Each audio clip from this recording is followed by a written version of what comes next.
Sziasztok! Köszöntelek benneteket szeretettel a Szofi főzős vlogján.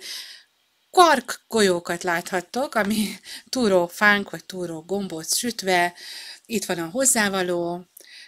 Én dupla adagot készítettem, ne zavarjon ez titeket meg.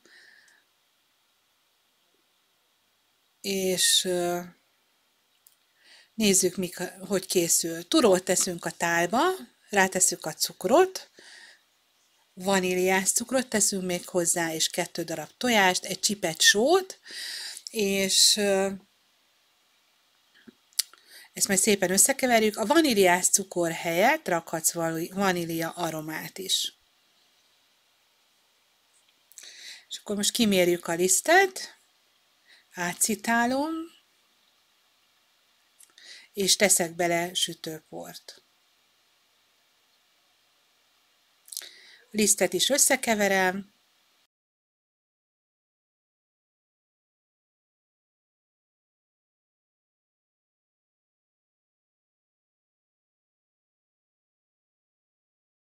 szépen habverővel összekeverjük a turonkat, a tojásokkal és a többi hozzávalóval, és szépen kis adagokba hozzátesszük a lisztet, elkeverjük, és ha már nem tudjuk a habverővel, akkor előveszünk egy kanalat, amivel szépen össze tudjuk dolgozni.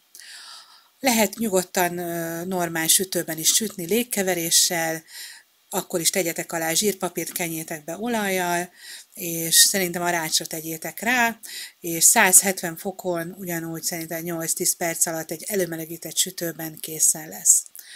Én ezt a gépet használom most, és a kis óvodai vagy iskolai tudásommal csinálok egy ilyen lukas papírt.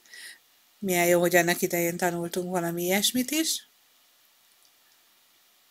És így a levegő tud majd alulról is jönni. Kicsit beolajozom én is a zsírpapírunkat, ti is tegyétek azt, hogyha a rendes sütőbe sütitek, és szépen kanállal, vizes kanállal megformázom a gombócokat, és megsütöm. Ebben az esetben 8 percig, 170 fokon, megforgatom a fánkokat, és még 2 percig sütöm ugyanúgy 170 fokon, és teljes mértékben készen van. Gyönyörű szép színe lesz, és az állaga is nagyon-nagyon jó lesz. Varasztlekvállal lehet tálalni. Miután kész van, megsült, olvasztok vajat, és a vajba beleforgatom ezt a kész fánkokat, és szépen megszórom porcukorral, és már lehet is enni. Jó étvágyat kívánok hozzá! Ha tetszett a videó, és szeretnéd segíteni vagy támogatni a munkánkat, akkor a videó alatt a recepteknél találhatók a számlaszámok, ahol ezt megteheted. Kérlek, lájkoljátok a videókat a YouTube-on, és iratkozzatok is fel, így értesültök minden újdonságról, ami a csatornán történik. Osszátok a videókat, és kövessetek a Facebookon is, és legyetek tagjai a csoportnak, aminek a neve Nagymamák békebeli retro és most divatos receptjei. Köszönöm, hogy itt voltatok, sziasztok!